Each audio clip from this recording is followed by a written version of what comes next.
Welcome back to Behind the Mic.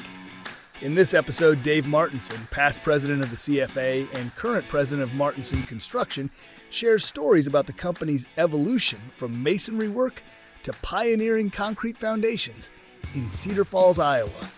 Join us as we delve into the past, present, and future of this esteemed company and its impact on the community. Here's your host, Jim Beatty. Hey, welcome back to Behind the Mic, the podcast for the Concrete Foundations Association. I'm James Beatty, Executive Director for the CFA. We're here on location, CFA Con 25, Deadwood, South Dakota, celebrating 50 years, 1975 to 2025, a long time of the association. I've been blessed to be part of it for 25 years, and I'm here with a great story. Past president of the association, president of Martinson Construction, celebrated 75 years of your company. Dave, thanks for taking a few minutes to join with me here today. Yeah, yep, no problem. Yeah, it's staggering to see the years add up, and you're a third generation. I hadn't realized that. I kind of assumed you were second generation. But you're third generation of a 75-year-old company, now fully looking into being able to hand this off to your sons as they're taking over the business. What has it meant to look back at the work that your grandfather and your dad did before you? It's pretty amazing just even driving through town, just looking at all the projects that have gone on throughout the year. We live in a pretty small area, and my grandfather started off as a mason and actually laid brick and stone for churches. Wow. And then as my dad got into the business, we got into the concrete foundation. So we started off as masons, and like many of us have. But yeah, I was going to say that's a prototype of a lot of members that I know. And masonry was the thing when 75 years ago. Concrete industry wasn't near what it is today. No. So your company is literally a roadmap of a lot of change that we've seen in the industry. Yes. Yep. And my grandfather was the first one in Cedar Falls to bring concrete foundations to the area, and my dad built on it from there. Yeah, how fantastic. What does it feel like to be at the point in your career where you're at and really looking at the work that your sons are doing and knowing what you've launched them into and how they're taking over? What does that mean to you? Oh, it's amazing just to watch them work, and just so proud of them. Just to carry on the tradition that has started at Martinson, and they do it so much better than any of the past generations ever did. They're just good. Has the industry changed a lot that you see that you're also happy to see them taking over, that you don't have to deal with? I think the industry changed a lot during my time. Okay. I haven't seen a lot of change with them so far. I'm waiting to see that. I'm really anxious to see that, and just can't wait to see what they do with the company going forward. Yeah, and I mean, you're right. You think about the years that you've been in business. What age did you start? I was probably around 16 years old. 16 years old. And so, you think about robotic total stations and the size of the equipment that we're dealing with. The concrete trucks have changed. Yes. Pumps, telebelts, everything. There were so many changes in my time, just a lot of it with the equipment and stuff, and technology. But what was the forming system that you started out with first? My dad had they're wooden forms. Yeah. I can't remember the exact name of them, but they were all wood forms. And then it's like 1 1/8 with the metal straps. Yes. Yeah. Yep. Okay. And then they went to the cast aluminum, the 2-foot panels. Right. Did that for years. Cast aluminum, and there was a zinc version of them, and Yeah, and then went into the aluminum like we know today, the 3-foot panels. So. Yeah. What a generation of transformation. Yes. And so now, thinking forward, we see some of it on the horizon. AI is going to play a role, sophisticated computer technology and systemology, robotics, animation. There's all kinds of things that are potential. And yet, at the end of the day, it's still digging a hole. It's still setting it up with hard labor and putting in the concrete that is the future for somebody's structure. Yeah, some things don't change. I mean, you got to stick with the basics, but... Yeah, so you talk about driving around your community and seeing 75 years of experience, 75 years of supporting this community. Yet, I know as your executive director, a lot of your work gets covered up. and It does. You see It what's does. built on top of it, but the pride is there that you know. Yep. You can drive down the street and know that you did every single basement on that street, Yeah. and they're there forever. You've been a long time CFA member, past president of the association. I had the privilege of working under you during your presidency and supporting you in that. Who's your earliest memory of an association leader that impacted you? There's several. I think Tim Parrish was one of the first ones that we met and got to know and spent some time with. Great guy. Great guy. Just caught up with him here at this convention. Fun to see him, too. Yes. It's been a little while. It's been a long time. Yeah. Been a long time. And in fact, I think the last time that you and I would have connected with Tim Parrish, I believe his wife drove him to a meeting that we had in Maryland. Yes. Laying down in the back of his van. That's what we talked about. He was on a mattress, and Yeah. he came and spent much time as he could. And Yep. so Amazing thing. So Tim Parrish was one. I know we had an opportunity to celebrate your 75th up in Waterloo just weeks ago. Yes. A month and a half or 2 months ago. yes, Greg Peacock was there. Yep, Greg was there. What a character! What a part of the legacy of the association he represents as well. he's one of those early guys that I leaned on for knowledge, and so Yeah. much of the knowledge came from guys like him, Ari. Trying to think, Barry Herbert. Barry Herbert. Not really along the association as much, but kind of came in and went out. But he was really big up in your area. Bob Speed. Bob Speed, Bob, yep. know I he got to influenced know you. him later on. We did some work with him Yeah. when he retired from the Minneapolis area, I believe, Yeah. and got to know him real well. I think one of the things that has impressed me, you and several of your colleagues, that it just impresses me not only the way that you've managed passing the business down and preparing your sons to take over the business, but also imprinting on them at an early age the power of the network, the power of the association. Can you maybe give me some thoughts on what you think the association has influenced you the most with? I would say that the CFA has really steered how our business has developed. The growth of it, just the knowledge. You can go talk to people here, and they've already done it. Yeah. So you get a lot of confidence in knowing that when you're going to go do this, somebody else has already done it.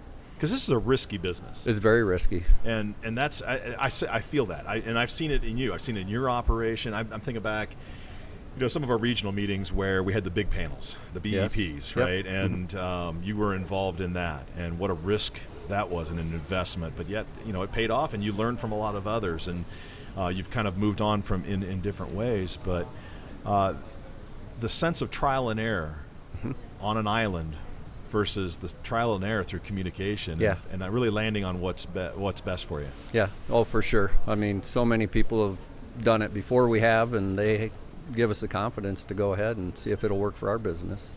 You mentioned Barry Herbert, and so the myth, the legend of Barry Herbert, call it what you want, but I remember Ed Sauter, former executive director of the association, former partner of mine, had mentioned that Barry showed up at a convention one year with a Jotometer, and nobody else in the association had one, and he put it up on stage, and he said, "Guys, you got to take a look at this. We spent a ton of money on it. I'm gonna say a number of like $25,000 at the time.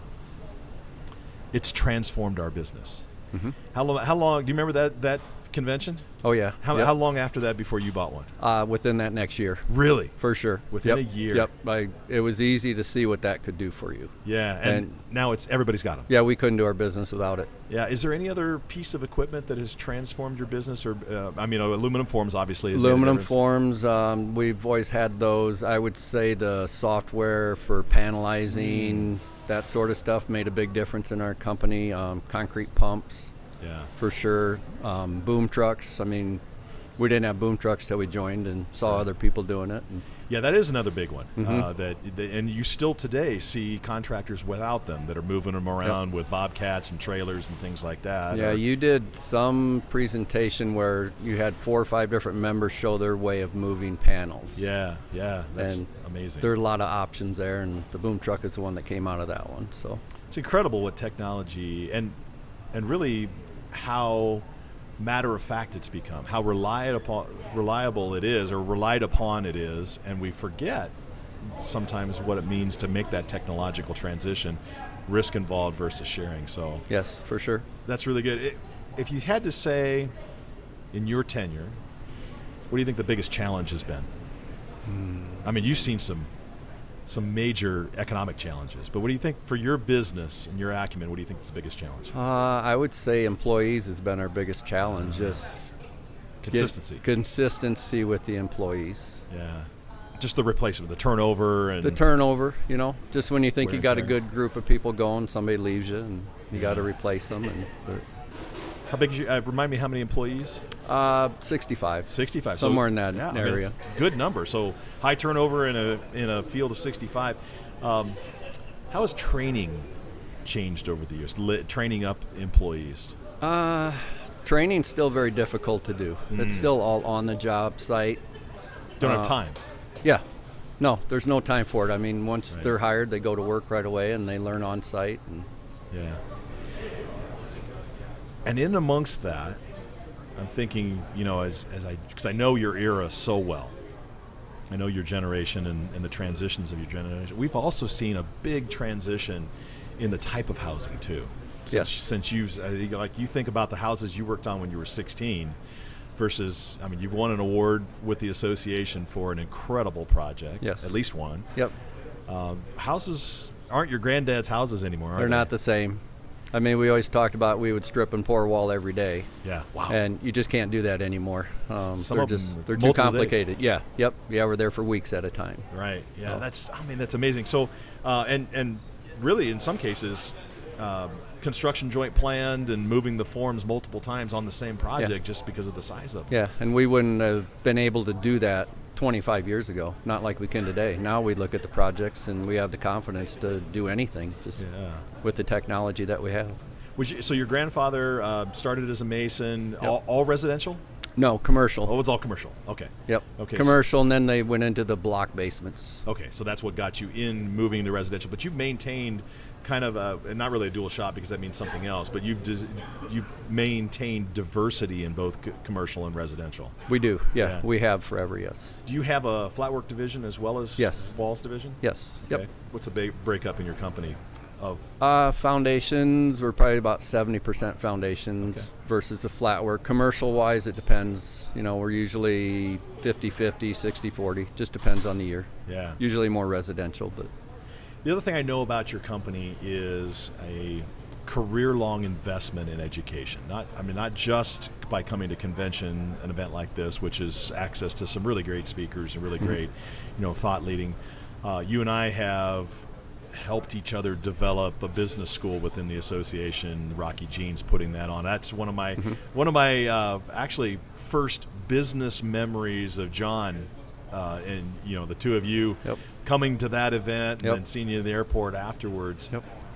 How important has investing in yourself from an education perspective been to your business success? I'd say huge. I mean, I had to keep learning the business. I had to keep learning how others did it because that's the only way you learn is watch other people do it.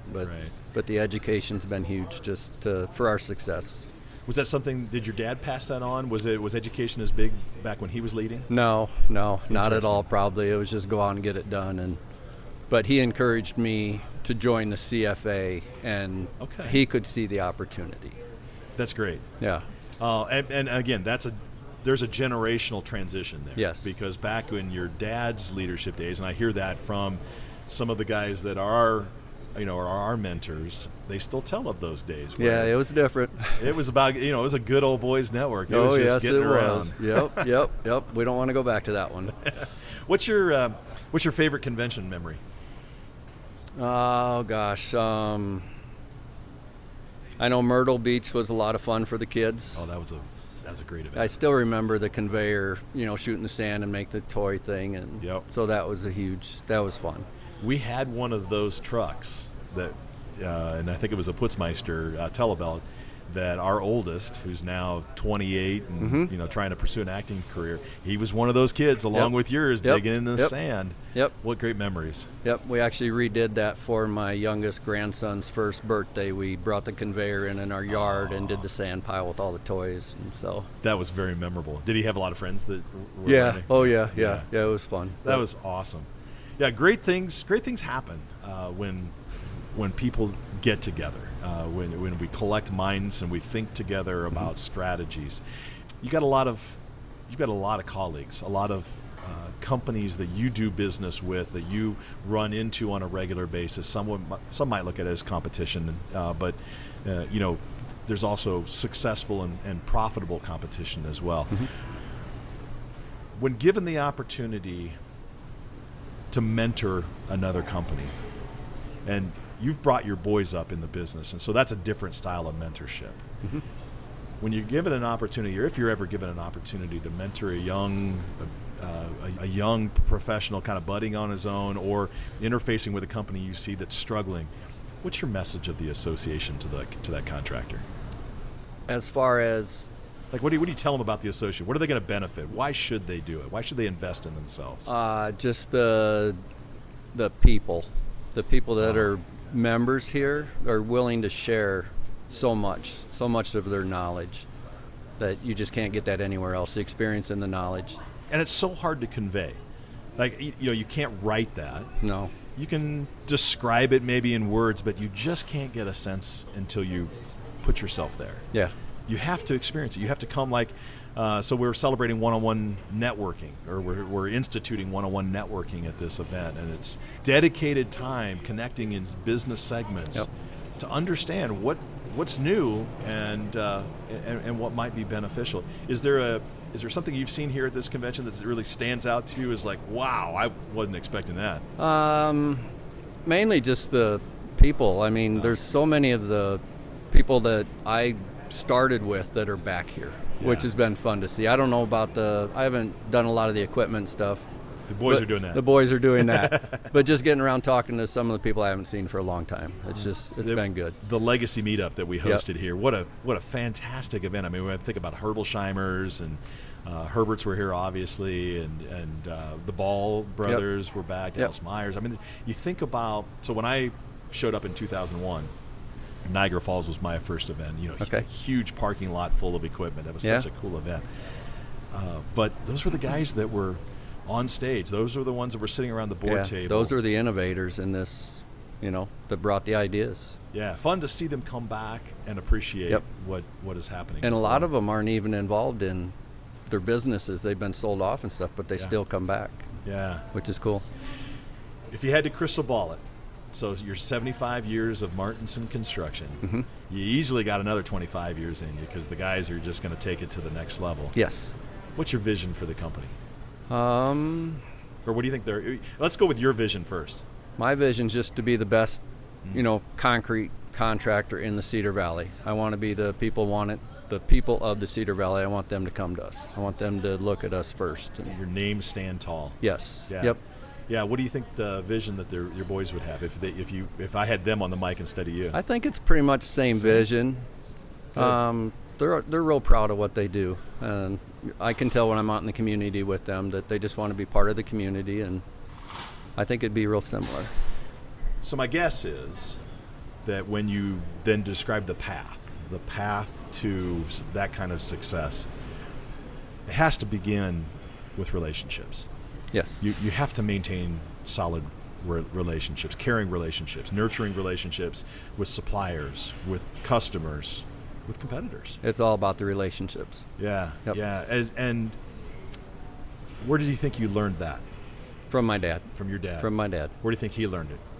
I assume from his dad. Yeah. Amazing. It was just take care of customers. They're always right. Even when they're not right. We just go take care of things and we make it right. Oh, that's fantastic. Yep. I'm so excited for you guys to have reached 75 years, to look at the influence that you've had. I'm not too far from your community, so I see Martinson Construction every time I come into the Cedar Falls, Waterloo area. It's easy to see your impact. And I've always appreciated interfacing with your family and now seeing the confidence in John and Daniel, and how they stride into the room with that 75 years behind them. Yep. And maybe not 75 more in front of them. Who knows, right? Who knows? But certainly 25 or so. Sure. And, so it's really good to connect with you here. I'm glad that you came to CFA Con 25 to help celebrate, to share your 75th with our 50th. Yep. Western Form's 70th. There's just a lot to be celebrating. I wish you the best. I wish you a great transition, continued transition. How much longer are you going to be involved in the business? Well, I'm on my third 5-year retirement plan, so I'm hoping this one works out. So. Right. Well, he's Dave Martinson. He's president of Martinson Construction, Waterloo, Iowa. Waterloo or Cedar Rapids? Or Cedar Falls? Cedar Falls, It's Waterloo. Cedar Falls, yeah. It's Waterloo area. It's one and the same. Yes. Tomato, but it's Waterloo area. Yep. Great company. Great member of the association. I also want to say, I know that I thanked you when you transitioned out of presidency, but your presidency was one of my favorite presidencies. I appreciated the leadership and what the association achieved while you were there. So well, thank you for that. We couldn't do it without you. So you're a great leader for us. So it's been a great pairing. Yep. So glad to connect with him. We'll be connecting with more throughout our time here. Hope you enjoyed this podcast. You can connect with more of our podcasts, past, present, and future, on our YouTube channel. For now, behind the mic, James Beatty, CFA Con 25 in Deadwood, South Dakota. We'll catch up with you later. Thanks, everybody. Behind the Mic is brought to you by the Concrete Foundations Association.